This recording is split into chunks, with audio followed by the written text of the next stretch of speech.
Riley's behind the bar today, firing up a couple coffees for the boys. Heading to HOLE9 Golf. Meeting with Daylan. He's gonna assess our swings. Oh, How you feeling about that, Riley? I'm gonna get both of you absolutely exposed. We'll see what happens, but super stoked for a cool conversation, see what these guys are all about. So we'll see you when we get there.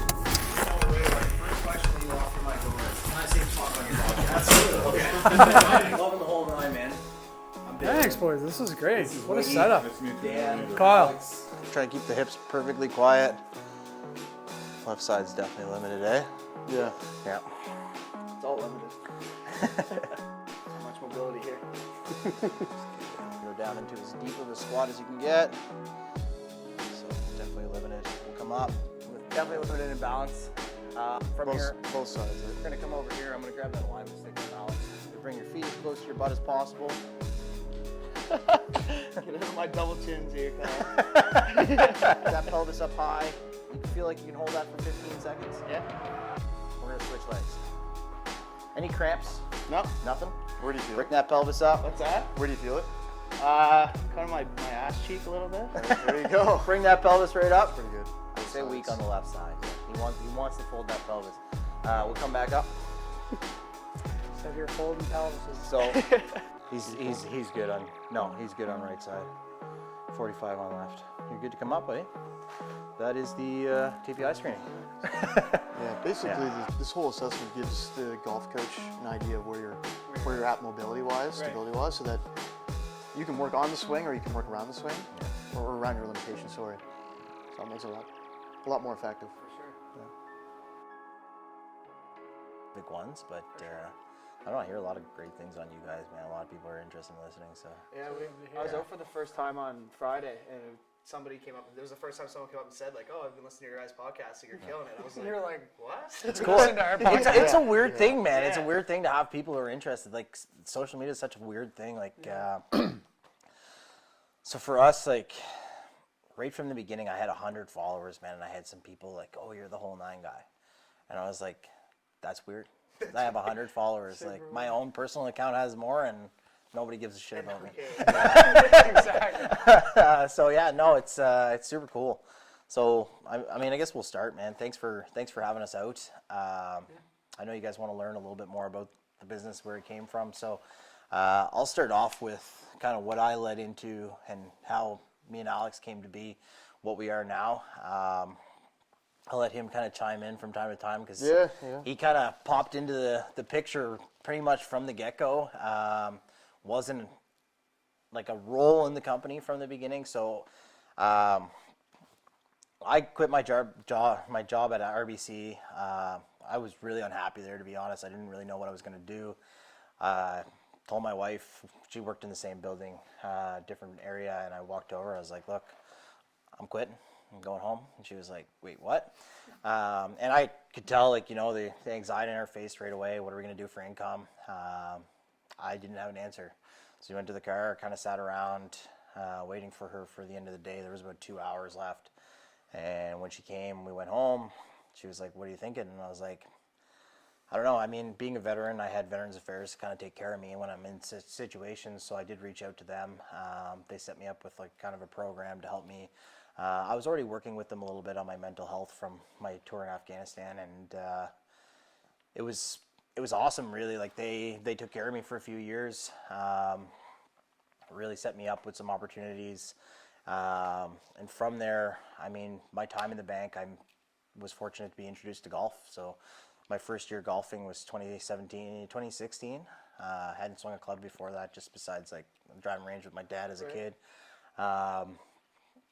And I loved it. It was awesome, super helpful for the mental health. So I was saying to my buddy Tremaine, I was like, "Look, I'm going to start a company with golf." And he's like, "What?" Like, "What do you mean?" But he was like interested because he knew I needed to do something. And I was like, "That's what I want to do. I think this is where I want to take my career." I was like, "I have no idea what I'm going to do." So he's like, "Well, I'll support you however I can." But I could tell, man, like, you know, he wanted to just be a supportive friend, but at the same time, he was just like, good luck.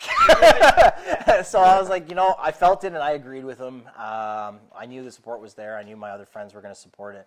So I decided to just kind of look up some stuff. I was looking up all the business names, trying to figure out what other golf companies were around so I could take a different approach.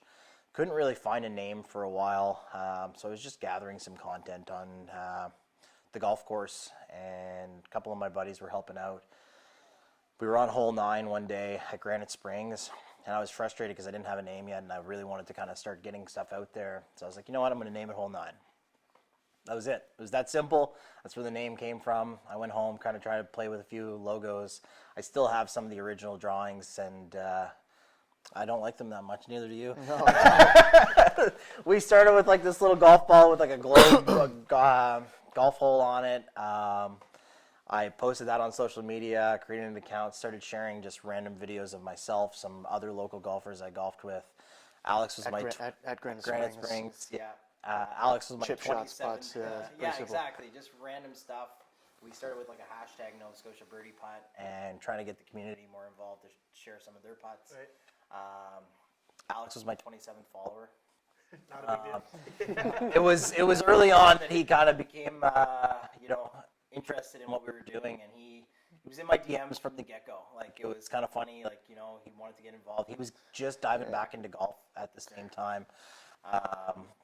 And, it was just kind of nice to have kind of a little community page that he felt like was kind of his home. Right.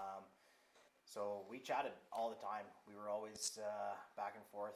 He was introducing me to fitness pretty early on, and I was fighting him on it because I'm not a big fitness guy. But I was always open to listening. At least I always gave him the entertainment. I said, "Look, like, I'm interested in learning about it. Getting me to do it is a different story."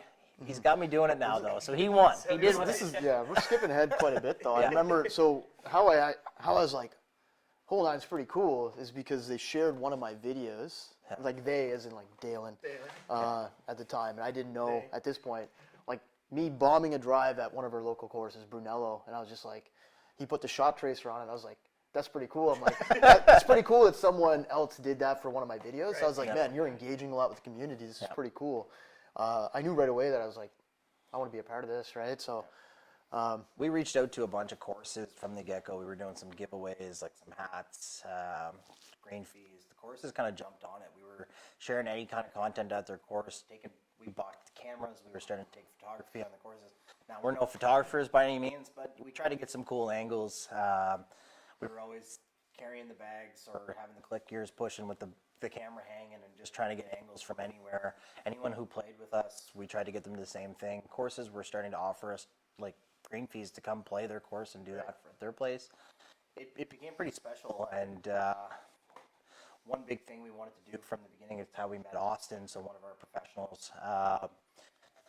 I was reaching out like I did with Alex, just asking people if I could share their content, and I shared Austin's one day, and he wanted to come check out the studio. My studio at the time was very different than this. It was just kind of a single bay. We didn't even have a simulator. We were just hitting up against a screen. Didn't have a projector at the time, but the boys wanted to come around. It just read the distance. You're like, okay, yeah, we were making up holes. Like little flight scope, Mevo. Yeah, exactly. We were on these little things on paper. It was a perfect scenario. There was no right or left. It was just, can you get the distance? Wow, on the green again. Yeah, I was like, yeah, I'm coming back for this. I feel good about myself. Well, we were making content with that. It's really funny. Like we had a blast with it. People would come over. We'd always hit balls. We'd create these games. One day we decided, like, screw it, let's build a putting green next to it. So I took out the other bay. My wife used to park her car on that side. She lost that pretty quickly. Basically, we put the putting green in. A few pros reached out. So Brad Curran, Neil Ryan, Dario Ladanius, they all came in. And once we picked up the Mevo Plus, they wanted an opportunity to kind of coach out of here. So they were in the off season coming in, picking up some hours to kind of coach, and in exchange I wanted some help with my swing, so they helped with that, and Alex introduced me to TPI as that came in, because Alex was pretty close with them. He was training Brad at the time and Josh Landine. He still does, like with the pros, with everybody, but he reached out one day, and I still remember the DM. He was basically like, look, I want to start a golf fitness camp, and I'd love to involve Hole9's community with it. I whatever I can do to help out with you guys to basically, in exchange, you know, have a bit of access to your platform. And I was super interested. I was like, you know what, like everything I'm learning from the pros, all these pros are working with them. So this sounds super cool. And I had just broken 90s basically for the first time. So I was like, this is awesome. I think this is where we're going to go. We did 2 weeks, COVID hit. Yeah, that's fast forward. Pretty quickly. So we had set up, actually just behind the garage here, it's still set up. We set up this hitting net. So we had the Mevo. We were bringing it out there. The guys were coming during COVID for their 1 hour, basically, so we could all stay away from each other outside, hitting on the instant hitting net, and we would set it up. We had the cameras up mounted on top of the garage so that we could make some content from outside. Some of us were like standing trees, taking videos and stuff. We basically made our way and used COVID to basically be an opportunity while everybody else was sitting around. We kind of built the community a lot stronger. We all dove together. We were trying to create content of fitness. We asked the local pros across Canada. We had some LPGA people come on Instagram Live, sending us drills that people could do from home to try and help people better their game, even though we weren't coaches at the time. Some of the guys, the pros that were in here were. We wanted to basically just help the community still feel like golf is part of their lives, even though we're all stuck in our rooms during COVID. During that time, Alex and I had kind of come up with the idea that we were going to become partners with the business. Jeff Doffney was part of the scene at the beginning. He was a big contributing part. He helped me with a lot of the early on content, and right around that time we kind of moved our separate ways, but Alex and I kept kind of growing, and we decided it was best to bring a fitness component into HOLE9, and I knew I was chasing the PGA that year. So I was like, look, if we can build a coaching staff and have a fitness staff, we can really build something cool. So Alex was really pushing the TPI side. What does TPI stand for? So it's Titleist Performance Institute. Titleist Performance Institute. Yeah. Well, like coming from a fitness background, like I've been in the industry for 10 years, worked at a gym. I was looking for golf professionals to work with and collaborate with to help them with their clients, because for me, as a competitive junior golfer, I couldn't find a coach that understood how my body worked, and I had major limitations. So I knew it from like that angle of, you know, a client, and from fitness, I was like, I need to make good connections with professionals around here, and there was just no one around. And you know, golf is a 6 to 6.5 month sport, not even like maybe 5 in the Maritime. So I'm like, we need to have something here. There's potential here for you know, a full business to offer performance on all levels. You got fitness, golf coaching, you know, even the fun, like people come in and hit the balls around and compete. So that's kind of like where we were really talking about, you know, merging and building a community that way. Something new, right? Yeah, something like that's not offered around here. Right. And Titleist Performance Institute, they've done an awesome job with that stuff, right? Just bridging fitness, golf, and performance. Right. And Daylan got to go hang out with them for a few days. It was pretty special. Yeah. So just touching basically on that, like he introduced me to it, and from the beginning when I did my assessment with him, it was really cool. I learned a lot, and I was like, man, this super, like being somebody who was chasing that dream of becoming a coach again. I coached hockey, coached baseball, so I was like, man, coaching golf would be really cool. I sat down. I was invited to the Nova Scotia Junior Summit, and I sat down in there. All the PGA, like a lot of the PGA guys, not all of them, but a lot of the local guys were in there. They were having a discussion, and Sports Nova Scotia guy, can't remember his name for the life of me, but he was in there talking about how golf is not necessarily a successful sport locally. And I mean, you can see the frustration of the coaches around. They've built some phenomenal golfers, but the measurement that he was talking about was nobody's going to the main PGA Tour. They're getting to mini tours, they're getting to colleges. That's super successful, that's awesome. But from their eyes, that's making the Quebec Major Juniors and never getting any further, right? So I really I sat in and listened on that, and one component was, you know, talking about elite golfers from a younger age to an older age, and then basically like the development should start after puberty. Listening to a lot of the conversation, I kind of sat there and I was like, you know, I think that what they're getting at is there needs to be a change that's not happening. The coaching is phenomenal around here. There's some amazing coaches, especially like you said, you come from Ashburn. They have a phenomenal coaching platform. They run most of the elite juniors. Jeff McDonald's awesome. I mean, he's working with Team Canada now. Yeah. It talks incredibly to his skill, right? But one key component still sat with me was we're still not sending anybody to the tour. So no matter how good these coaches are, there's something missing. So Alex introduced that to me right away, and I'm not saying we've found the missing ingredient, because we're nowhere near that platform yet. Still growing. But as soon as he introduced me to this, and I started reading in more on the TPI platform, I mean, these guys they're working with the best golfers in the world. They're studying the best golfers in the world, and they're putting out the information that's helping these people, and basically how these people operate from a performance level, using 3D visuals, the top technology. I mean, they have robots that are testing all the technology to make sure everything's perfect. It's incredible, and they basically create an education platform to help coaches do that on their own. And Alex basically explained to me, he's like, look, Daylan, like, if I'm going to get involved with the business, this is a route I'd really love to take. And I mean, he sold me right away.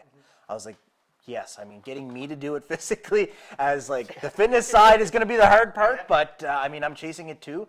So why not hop on the grind? Why not see what this is all about? And I did. And I mean, right away, I mean, huge gains in my golf game. Like, I saw massive changes, started getting away from like injury related swing moves.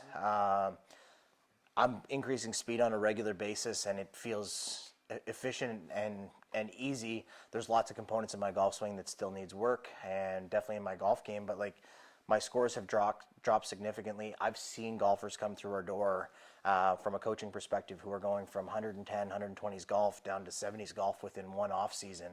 Now, not every golfer is, not every golfer is going to go through that same experience. Some golfers put in a lot more work than others. Right.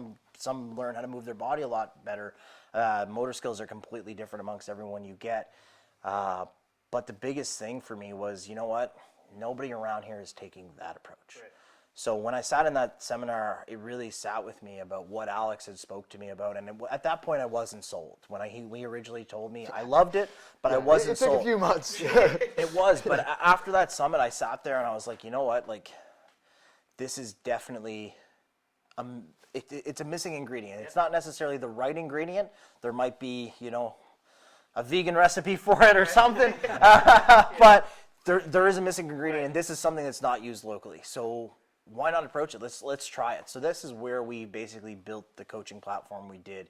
It's Alex. Like, he became my business partner. I knew from the beginning, like, talking with my wife, she was like, you're going to give up half your company. And I was like, yeah, I'm going to give up half my company because I believe in this guy. And it was a no-brainer to me. And like, we've known each other for 2 years. I didn't know what I was getting out of him. We had a few arguments early on. I don't think we ever argued since then, besides like a couple little things in his golf swing, because he's a little impatient about his golf swing. But as we all are. But the reality is, like, it's been a dream, really, like, going through it. I mean, we're in Nova Scotia. We don't have the crazy golf industry that you'll see down south. No. We don't even have colleges, high school teams, nothing like that are really developed. Right. So it's a platform we want to try and take into that, really try and turn our industry around and grow from there. I mean, we've had a lot of support from some of the local pros, some people asking us a lot of questions about our learning, and I've noticed since we've started it, we're seeing a lot more local pros doing the TPI courses, trying to learn a little bit more about what we're doing. And I mean, it obviously talks highly about it, because if you look at the national awards this year, the Coach of the Year for Canada, TPI Level 3. Mark Blackburn was a Canadian who, I think he's a Canadian. I'm pretty sure he was a Canadian. I'm pretty sure he was working out of Canada anyway. National Coach of the Year for PGA. That's a huge, and he's part of the advisory board, part of the team at TPI. These guys are incredible. Spending the week with them was super special. Alex basically took me onto a new journey, and I mean, we're in the belief that we're gonna come across that missing link in our industry, and I hope that from where we go from here, we'll be able to kind of change the way the industry thinks about coaching. I don't believe that anyone's doing a bad job. I mean, how do you measure coaching? Is the client getting better? Yes, then it's great coaching, right? But at the end of the day, from a Sports Nova Scotia standpoint, they want to see people make it. Right. And if we're not having that success, we got to try something new. So we figured we're the new guys on the block. Let's be that something new. Right. Alex coming from a super fitness background, we don't see any golf fitness professionals around here. We have a few chiropractors trying it, but really Alex is the golf fitness professional in Nova Scotia. There's no one else that we're aware of that is an actual certified personal trainer running a fitness program. And to be honest, I mean, I've done it 3 times now. Every single time I see massive gains, I lose weight, and then I eat a ton after I'm done it, and I put it right back on. Oh, no. Yeah, because it's not about, so the programs that I build, it's for most golfers that fall within like a cohort of what we see limited mobility in certain areas.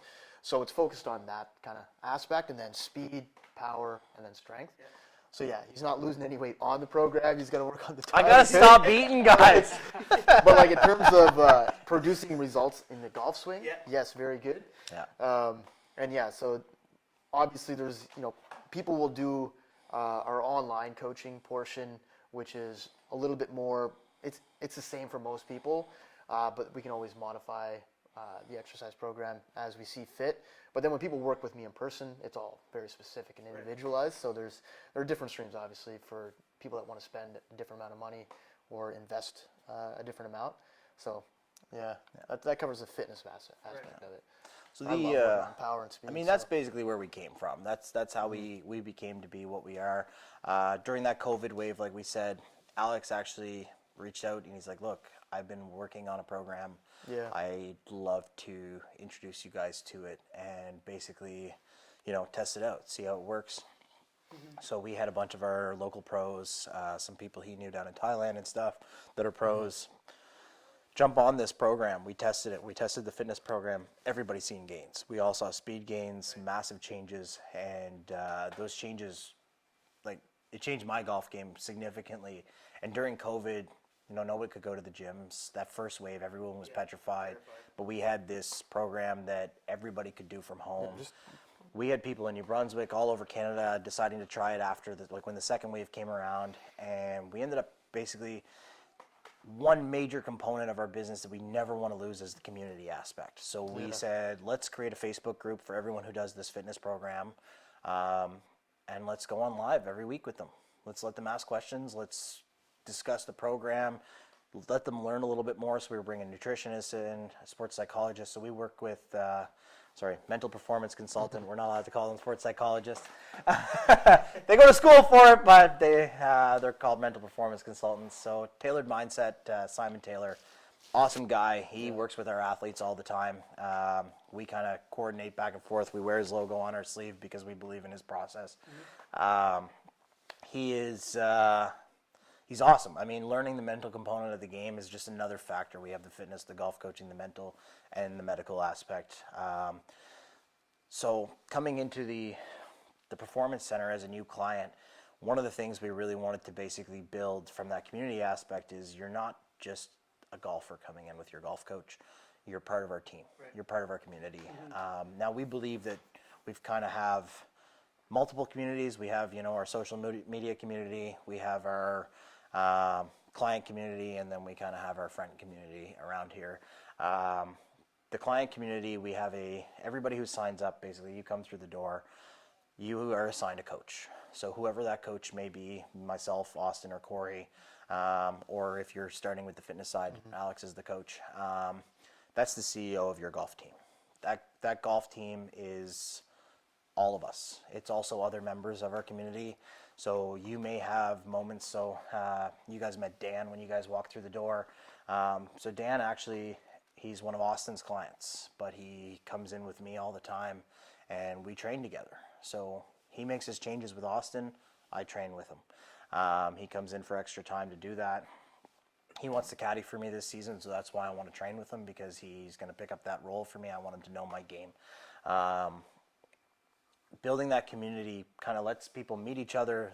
We see a lot of our customers basically going out on the course with other HOLE9 members, which is really cool. So we have a Facebook group where we share a lot of different value. We share milestones, different speed accomplishments, fitness goals, anything people want. And it's funny, as soon as we opened it up, we had members pouring out their swing changes, talking highly about it, happy to be a part of the community. So we really try and build that in here. But the CEO of the golf team is the most important part. That's really the structure we wanted to have. So regardless who that is, Alex did it with me yesterday. So he has a client. We've worked together on his swing, but he's really just working on the practice aspect of it now. He works with Alex in the gym all the time, and Alex reaches out and he's like, look, I don't want this guy swinging hard today. So, you know, it's my responsibility while I'm in here working with my coach, my player, to just have a look over and check in on him, right? We all work as a team. We trust each other. I had a client in for a practice round last week. Corey was in, and while I'm working in the other bay, I see Corey come over and he's, you know, changing stuff around, adding things to the swing, and immediately I get a report afterwards from Corey. This is what I did. This is what happened, because I'm the CEO of that guy's team. I need to know what was changed. I need to understand where he had breakthroughs or whatever it may be, but I trust my team. So that's a super important thing we do here. We trust anybody to hop in at any time. We want them to be a part of it. It was really cool being down in California. You know, you got John Rahm there with his coach, and then you got Mark Blackburn, who's in the room. You know, he's got a top 50 player as well, and he's in there while this guy's being coached, but he's helping out. You know, it's believing in their team. They work the team environment, and there's no, you know, I'm not stealing any information from you. That doesn't exist. We fight on the battlefield. Right. In here, we're a team. It doesn't matter who the players are. So we kind of make that approach, and then when we get players who compete against each other in like club championships or stuff, we try and mix up the coaching staff. Yeah. So like I'll take one, Austin will take one, so we can compete on the battlefield and kind of have a little banter in here. But it's a lot of fun. Like we create an environment that people get competitive. For sure, And, which is what you're looking for, right? It's exactly what we're looking for. I mean, whether you're a beginner golfer or a competitive golfer, there's got to be a competitive side to golf. Foster No matter a what, there's always got to be. friendly environment in Yeah, here. you can't tell me that, you know, you go out on a weekend and you're not happy if you beat your boys. Yeah. No, or your girlfriends, right? Like it doesn't matter. You're fired up to win. I'm still on like the personal game part of just like I know I'm not beating the guys that I'm going out with. But if you did, how are you gonna feel? Oh, you had the best day of your life. Yeah, the day I beat like Poirier will be a very happy day in my life. Whether or not I get there, I don't know. Luke's never going to hear the end of that one. No, he knows you won't either. So. Yeah. No, I think that's, I mean, everything you said makes a lot of sense. I think that it's clear the way that golf is going just as a whole across the world. I mean, these guys are athletes now. Like there's nobody out there ripping around smoking darts and drinking beers. But even the ones that do. So right? That's a great topic. So we got a client. I mean, I won't mention his name in case he doesn't want to be mentioned. But basically, from the beginning, when he came in, he's like, "Look, I'll go out. I'm like anxious as can be, and as soon as I have a couple beers, I shoot better." He'll know exactly who I'm talking about if he listens to this. So we got him in with the mental performance side. He was working in the gym with Alex, and funny enough, you know, we got to that breakthrough where he doesn't need the beers to necessarily go low. But the beers are part of his game. When he's not out there to try and win tournaments. He's out there to have fun with his friends. But the shooting lower is very important to him. So when we talk about that in here, it's basically being able to create that same environment of no anxiety when he's not on the beers. We fully support that. I mean, we had, you know, we deal with Regan Wynn. She brings some Molson stuff in all the time for us. So if we say we don't like beers, that's a lie. But it's really cool. Like we support like how you play on the course is how we want you to come in here. So if you want to have a beer while you're in here, go ahead, right? But performance is where we're really chasing. That's the direction. We hold ourselves to a much higher accountability. Our competitors who are really chasing like bigger dreams, we try and hold them a lot more accountable. We check in on them a lot more. We allow our clients to text us anytime, ask us any questions. We'll add any extra value we can. it's pretty cool, honestly. Yeah. Like, And not to like rewind a bit, but was that the intention of HOLE9 when you started out, or was it more of like a content piece that? we didn't really know where we were going. No. So like the content aspect was, in my opinion, was the research starting point of the business. I just wanted to create it around a community from the beginning. I knew right away, whatever I wanted to do, I didn't want to start an industry of who is this guy. I wanted to start it with, hey, that's the HOLE9 guy. Yeah. So the content piece of sharing the community, building the community, like we got up to 5,000 followers. TikTok, we were up at like 21,000 followers, and like people knew who we were. So as soon as we got to coaching, I said to Alex sat in on my first lesson ever, and it was really funny. But I said to him, I was like, I think it's gonna be hard to build some clients. And he's like, yeah, you know what, we might struggle. Man, 2 months in, I was booked. And I was like, this is cool. People wanted to come in because they watched the journey, they watched the development, and they believed in the process. And that's what really makes it special to me, because like a lot of the messages, Mackenzie Tour, actually, this is probably the best example of it for me anyway. We struggled. We got beat up out there, all of us did. We definitely did not look like professionals in that field, I'll tell you that. We were super embarrassed. We were pretty beat up, and I took the Gary Vee approach. I'm sure you guys all know who Gary Vee is. Don't be afraid to show your vulnerability. Man, your followers love that. So I was like, I'm going to post my shit score. So I threw it up, and as soon as I threw it up, my DMs were full. I had comments on there. He's a real person, all this stuff. But my DMs were full of all these nice messages, basically from people saying how inspiring it's been to watch us grow, how much work we put in, and that tomorrow's a new day. We've been watching your scores on the PGA Tour app, and like, seeing you fall apart was tough, but we were really hoping like, you'd bounce back. I had some messages. My second day, I had like a 12-hole stretch that was like, I was 2 under, but I was already 9 over on the first 3 holes. But I had people being like, man, when we saw this stretch coming, I was like, he's going to bring it back. He's going to, like, people were really, truly following. And I was like, this is really cool. From like a local community, basically, that's what we built. And we're extremely proud of it, to be honest. Like, we've known, I kind of started the whole thing. So I've been kind of the face of HOLE9 from the beginning. Alex has been really, growing that aspect of his side. People know exactly who he is. The biceps of HOLE9, right? Well, I mean, if Don't really train my biceps. if you ask Austin, he's more yoga and Netflix, right? No, I mean, it's been really, really cool to see like basically how a community comes together. So back on that question, right? Like building that community from the get-go was huge. That was the mindset. I really didn't know where I wanted to take it. In my mind, I wanted to coach, but I was not good enough. I was like, I don't know enough. And then when I met Brad, I mean, this guy's a wizard in golf. I still say it. I tell Alex all the time, like, this guy knows everything. Like, he's so smart when it comes to the golf. Brad Curran, awesome guy, hell of a golf player, and like, I look up to the guy. I always have. And him being part of the team, helping me grow, it was incredible. Playing with him, watching him hit shots, I just wanted to do everything he could do. And I feel like, when he'd go home and if he's chipping, I'm trying to repeat what I watched him do that day. And I'm studying his swing, studying everything he did, and I'm like, this is so cool. So I really got into that. Like, I want to know every piece of information he knows, and I want more than that.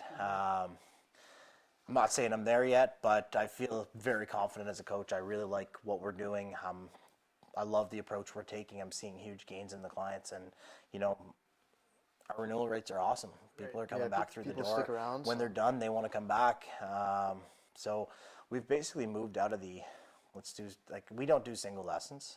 It's programs. So everybody who comes in is gonna see us for a regular basis. We want to be your coach, not do a lesson.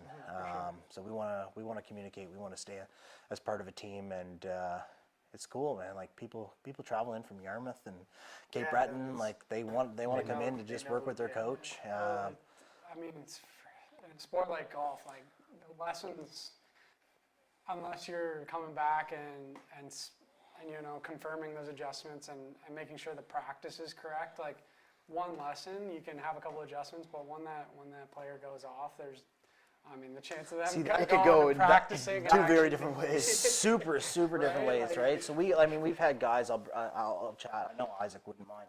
Isaac's down south. I mean, he's worked with different coaches his entire life. I've never worked on his swing, and you know, he shares the other day. Got to get back to HOLE9. He's been in here a few times. We've talked about his swing lots. I've never worked on it, but you know, he's down there. We're good buddies, and he knows like if he needs help, he knows I'm going to answer. Right. So we booked in right away this week.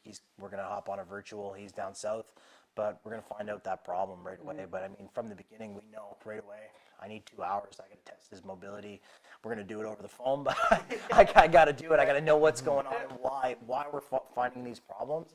And it could be like you guys saw in your assessments, right? Like some of that mobility is just not there. So something you do in your swing is not going to turn out in 30 shots in a round. You might get one that you're loose enough to do it after you've stretched, but you need to stretch for every single shot to get it to keep coming out. So we want to make sure that we understand that so the player can understand, like, look, you're just not going to get that old swing back. Or, you know what, it's there, let's build it again. It's a consistency thing. It's super consistent. So we try and get our golfers in pretty regularly. Some people like this, you know, come in, see again in a month. We really like seeing people on a weekly basis. From a financial standpoint, that's hard for a lot of people. So we try and be a little bit more lenient when that happens, but I think we're pretty lenient for that. We try and help people, you know, with the financial side. You know, if it needs a monthly payment, whatever it may be, we want people to feel comfortable. And, you know, if you feel you can't afford to be part of that team, that's not a good feeling. You want to feel like you're part of it. So having the coaching staff, you know, go an extra length to help you. You know, maybe I can't give you a full hour, but like, let's look at it for 10 minutes. Unless you set up a podcast or something. Yeah, set up a podcast. You know, these guys trying to get free shit. No, these are good investments because they get you know, they keep coming back. Right? Yeah, no, it's been really cool, and like, you know, we try and do some extra stuff. Like we're all certified to do the club fitting. This week we were fortunate. I reached out to Titleist. Chris Irwin's a great guy. I said, look, man, I got a lot of customers who, you know, they're on my programs. They've never had a chance to do a fitting. I want to show them the value of fittings. And, you know, we put in a lot of new golfers in new clubs this year. And it's a pretty awesome experience to just go through it. But being able to do it with your coach who knows your game, and it can basically really put some more value there. It's not necessarily like the worst thing to send them off to another club fitter either. Like we've done that a lot. We've sent lots to Ben Clark, phenomenal fitter, Brad Curran again. You know, the industry's pretty supportive around here, and the guys take care of each other. So we like that aspect. We're just trying to take a different approach than what's common around here. Well, that's like we were chatting earlier. Like I've never been playing for 15 years, never had a lesson, never had club fitting. Like guarantee my clubs just do not fit me whatsoever. So it's like I can only imagine the difference that would make. It'd be kind of insane. Yeah, well, that's even like I something that said we're working like towards. about Derek McKinnon. Like that's who I got my clubs from, and he's probably 6 inches shorter than I am. Yeah. So can't say that those are probably the right size for me either. Yeah. But, Yeah, that would definitely be an interesting look at it. I mean, you know, Derek and his crew do a phenomenal job of fitting too, but you're relative, so yeah, you can't speak. getting the hand down clubs is not a fitting experience. No, but no, they do a great job down at Kenmore. Honestly, that's one of the we've talked highly about recently. Is we want to learn from them on the junior platform. Yeah, they have great junior programs. They run one of the best junior programs around. As a junior golfer, you're always getting stopped by them. Yeah, they're always. It's a while, like, a ways back. But. No, they do an awesome job, and you know what? One of the things we're really hoping to learn from them. I'm hoping to have a chat with them soon. Is the Golf in Schools program. Like our schools are hurting for golf. There's no platform that really brings it into the curriculum, and you know, that's a goal of ours. We've been really trying to grow what we have first, just to try and set up an establishment that's supportive for it. So in a sense, I guess you can look at it as we've been a little selfish for a little while, but the goal is to be less selfish once we're set up. Well, that's just like us too, right? It's Yeah. like your goal is to try and share the wealth as you get bigger. But As you get bigger, exactly. time. So one thing we've talked about this year is, you know, we really want to try and get into the schools for the fall and build a program that, you know, supports the schools to have teams. Because right now, like high school does one tournament all the kids kind of grab their dad's clubs and show up to get a day off school. And then you get a couple gamers who show up because they can actually golf. We want to change that and actually have true golf teams. So that's really important to us, and we want to try and help the universities around be a bit more competitive when they go to nationals. You know, it's awesome to see some local teams going, but when you see the scores on the scorecard and it's not competitive when they get there, it can be very discouraging to, you know, spend this entire trip and get there and come last place. So we want to make sure, like, you know, when we're sending teams from out here, they have support of the PGA, who have coaches and stuff that want to volunteer that time to really, you know, help them build a better platform, stronger teams, and, you know, create a better industry. For sure. Yeah. I mean, yeah, golf's definitely probably one of the only sports that's kind of had a positive impact from COVID, right? Like, obviously, it was the only really escape when everything kind of locked down, and that's what got me into it. And, I'm assuming it probably goes both ways. That, like, with your lessons, it's tougher to get into schools when the students aren't even in the schools, right? But I definitely think that community is definitely growing because you're getting the more natural, or not natural, but more like common, more amateur, I guess, like myself, who's more interested in golf. And now It's cool now, I guess. I don't know if it's cool. It's super cool. So speaking about that too, I mean, it's something we've been super passionate about. Women in the industry. So, like, I mean, golf's been super male dominated for years, right? Like, I mean, there was a point where women weren't even allowed on the courses. It's changed significantly, and you're seeing so many more courses putting on women's leagues, different things. So one thing we've always done is we host free women's clinics in the summer at Penn Hills. Tanner and his staff have been super supportive of us putting that on, and tried to help with the restaurant putting on little wine and dine things for them as well. We have a pretty good ratio in here of women that come through the door, and it's important to us to try and help, you know, women feel comfortable on the course. So we hosted our first women's only tournament, which was pretty cool. But like you said, you know, COVID brought that out. You weren't seeing what you're seeing now, and then, you know, nobody could do anything, so the girlfriends are following the guys on the course, and it's awesome. You're starting to see the girlfriends going out on their own. For sure. I think it's phenomenal, and they're so competitive, especially in here, man. I love it. I absolutely love it. It's really special to see, you know, people just kind of coming together and growing, and being part of the team in here, I feel like really welcomes the women to kind of bring their friends. We never say no. Like, I don't care if you have a lesson and you want to bring somebody in and they haven't paid, bring them in, let them experience it. Likely they're going to sign up as a client because they're getting the experience of that team environment, and people miss it. Like, high school sports are all team environments. You always have that coach, like a hockey coach who comes in the dressing room, hypes everybody up. Golf, you show up at a lesson and then you're on your own. We try and create that here. We want to hype everybody up. We get people going. We show up at the tournaments. We'll caddy for a lot of our guys. We're always on the range the day of tournaments, whether we're going to walk the course or not. But we show up for our guys. We want our girls as well. Like, we drove down to Yarmouth for the women's amateur this year. We want that team environment big time. It's really important to us. And, you know, if you don't have that, I believe that's a big restricting factor on why people aren't going places, because they feel alone. For sure. It can be a lonely sport, for sure. It's a very lonely sport, and people tend to leave it because of that reason. You know, once you hit that 17, 18 years old, 16, you're in school, you want to be partying with your friends. That's the age where, you know, you're not supposed to drink alcohol, but they're all trying to escape and do it. And those, you know, that grind towards the sport for university tends to die off for a lot of people. But if you have that team environment where, you know, you're in here with your buddies, you might put that grind in a lot more, because hockey doesn't die off like that. People keep grinding at it. And it's cool, the relationships you build. People meet new people in here and they love it.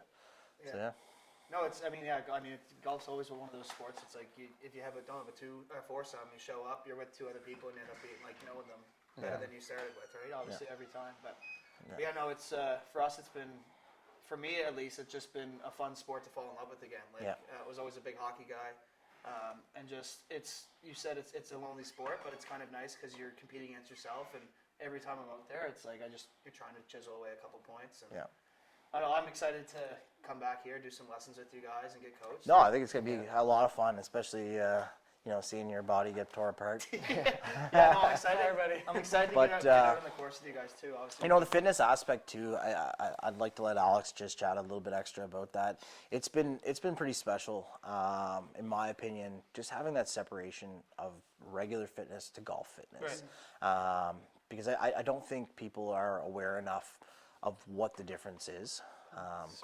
Super specific. I mean, Yeah. think about any other sports.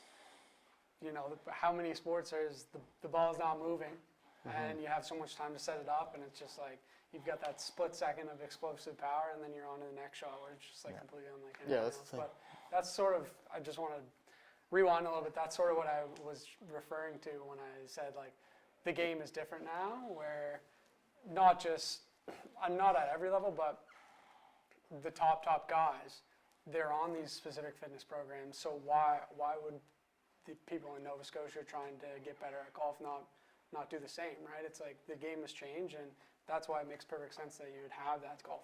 And that's what we love. Like TPI shares every single week. Every time there's a winner, that person's been in their door. Like, And they work with a ton of people. they work with a ton of people. They may not be that person's CEO of their golf team, the main coach, but that person has been in there working with the TPI guy. They've at least been tested on why their swing is efficient or what it may be. And to be honest, I don't know too many of them. I mean, there's a few guys on the tour that don't have their golf coaches and stuff, but for the most part, they're working with a chiro, they're working with a golf fitness professional, they're working with their golf coach, and then they also have, their equipment guy, their mental guy, they have their stats guy. Like, there's a massive team behind them. It really is like the Formula One. You got your main driver, that's the golfer, and then you got the whole team who keeps that car running. What is it? 48 of the I think it's 47 top right now. 50 golfers in the world are Yeah. they're working with a TPI certified expert. Yeah. So like good stats. yeah, it's like okay. I mean, well, I don't know let for me sure. put two and two together here. Not a big numbers guy. If I want to improve my game, it's probably not just technical work like on the golf swing. Yeah, so like if a guy like me, I go to the gym pretty regularly, but it's super standard, like basically bodybuilder style, like just trying to get a pump, like feel good, whatever. Like how is your training different? Well, I mean, I think the biggest misconception is that what we do in the gym, it's not going to make you a good golfer. Like the fitness is not going to make you a good golfer in and of itself. Like you need to put in the time, you need to grind technical work, you got to practice, it's the mental game, right? There's core strategy, all that kind of stuff. But the fitness does is it can help bring out the best in you, right? So it can help you, add 10 to 15 yards or even more for other people. It can help you from being sore after the round, right? So it can improve your ability to recover from rounds. And so there's that kind of aspect. And like the game's getting longer, so if people want to catch up and be competitive at the highest level, they need to obviously hit the ball further, get more explosive. I think where a lot of people get the fitness aspect wrong is that they treat it like golfer, like you don't want to ruin the swing, you don't want to hurt, you don't want to be, you don't train like an athlete necessarily. You train very soft, just work on mobility or whatever. Resistance bands only. Low level functional exercises, which they all have their place and they're super important. But at the end of the day, we got to get more powerful, so we have to train that way. And it's not like it's completely different from other sports, but there are certain things that we need to focus on. You still need to have a really good base level of strength, good base level of mobility before you can really target, power and speed specifically. So this has its own TPI assessment on its own. So outside of what we can do in here, we'd have to bring you over to the fitness facility. We do a power and strength screening. I would normally do a visualization screening in here too, but I didn't want to take up too much of the time. So we would test basically your eye dominance, your depth perception, different visualization skills. We actually test your shoe size and your ankle aversion to make sure we know you're in the right footwear and whether or not the footwear is helping or hurting your golf swing. And then, to just complement what he was talking about, fitness, right? A lot of people want to hit the ball further, so what's their method? They just try and swing harder. Preventing injury, super huge. That is the biggest component. Like we have a guy, 74 years old, and he's gaining distance right now. Like that's a huge gain. I mean, Phil's talking about it every single week. It's real. Hitting bombs. creating Hitting bombs. creating efficiency. But that guy's in the gym with Alex. That's the He's thing, doing right? Alex's program. I have people working with us as young as 11 and as old as 80. And like everybody's different, right? So that's where if I'm working with them one-on-one, they're going to have their own programs. So maybe that person that's 80 years old, you know, depending on their level of base fitness, we might work on stuff a little bit differently. But a lot of them are, if they can get on the course and actually play, that's a huge win. So we're working on something different. Young athletes, like depending on the age of kids, they need to be working in different windows for speed or power. So we need to train them specifically as well. Yeah. That makes sense. Yeah. Well, you said you had to wrap her up around 2. Yeah. So, I mean, I think that's the least we've ever had to say on an episode yet. Isn't it? Sorry for talking your ears off, Oh, guys. that's the goal. We'll We just wanted let to it roll. We wanted to have you guys on here to share your story and. Yeah, no, I super appreciate you guys having us. Thank you very It's much. honestly, I mean, we've tried to share it a little bit slowly with the odd thing on social media, but I don't think we've really ever talked to anyone For sure.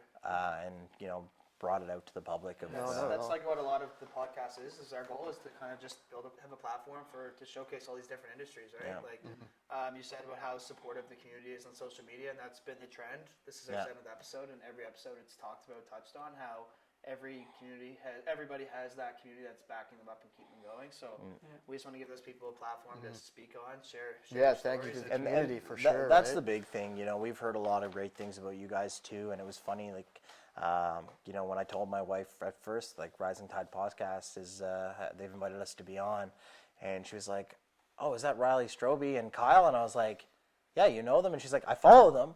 And I was like, "Oh, that's really interesting." They're like, "They do such great work. Like, they work with the Thunderbirds and stuff." And I was like, "Yeah." She's like, "That's really exciting for your business." And I was like, "Yeah, like, you know, this is another local person who just knows and is aware of, you know, the community you've built, and it's all through social media, right? Like, social media does so much. Yeah, absolutely does. It's really cool to see the organic marketing build such an incredible platform for people because we are local. We're not, you know, we're not the big guys like Nike with ads all over everyone's TV and everything. It's we're building it based on the not yet the small community around us, and you know what, man, those people. They grow in waves, and it's cool to see the growth happen super Nova quickly. Scotia is a perfect place for stuff like that because people are always down to get behind and help out each other. And yeah, I mean, this has been an awesome start. I think it really sets us up to get you guys on again. Yeah, absolutely. And hopefully your mobility will be better. Yeah, we're going to our stretches. Yeah, I mean, I'm gonna be absolutely exposed. We got to to get that some stuff. swing work in too. Yeah, right? we definitely we didn't even get to expose your swings man. today, Yeah. so Oh, we got to do that another Yeah, time for back sure. on for sure. Yeah, Yeah. and we can get you going closer to the summer or during the summer. We can talk about what kind of stuff you guys have going on full season. And Yeah. Quick question before we go, though. What's favorite course in Nova Scotia? Oh, Penn Hills, no question. Yeah, Penn Best Hills for sure. best course in the yeah. world. Is Wake Top painted to say that? I mean, we. I think the more you play it, the more you appreciate all I've the never the gone back to Penn Hills, nine honestly. there details is- in it. It's beautiful. Yeah, it's pretty stunning. I wouldn't go ahead and say it's the most beautiful course. I love the beauty of it myself, but it's the challenge. That's where, I mean, we're there. We're not saying it because we have an agreement with them. The reality love is, that course, Alex first brought me out, and I loved it. I mean, you get to play the championship tees. That's one of the longest courses around, and it challenges every golfer. I mean, you got long rough, you got tough greens, you got the links component. You also have some kind of country club component to it too, and then you got the wind. Like, I mean, the wind is. You don't know where it's going. You don't know where it's going, and it'll 30 change. kilometers. Sure. But overall, man, like it's a golfer's course. The guys that come out of there, they're all gamers, and once again, back on the same thing. Penn Hills is a community. Their members embrace every single person who comes to that course, and so do their staff, and it's special there. It was my first year kind of being a member and part of their team this year, and I felt it like right away. I was like, you know what, this is where I want to keep being. So we're excited to be back there this season. Yeah, definitely excited to go back. Sweet. Yeah. Do your wrap up? Yeah, well, thank you guys for tuning in again for episode 7 of the Rising Tide podcast. Can't thank you guys enough for. Again, we didn't do an coming intro, on. so. Oh, I'm Alex. No, I'm Daylan McNamara. I'm Alex MacDonald. Yeah, thanks for having us on. Yeah, thanks. Chop it up. I like you guys. Cheers.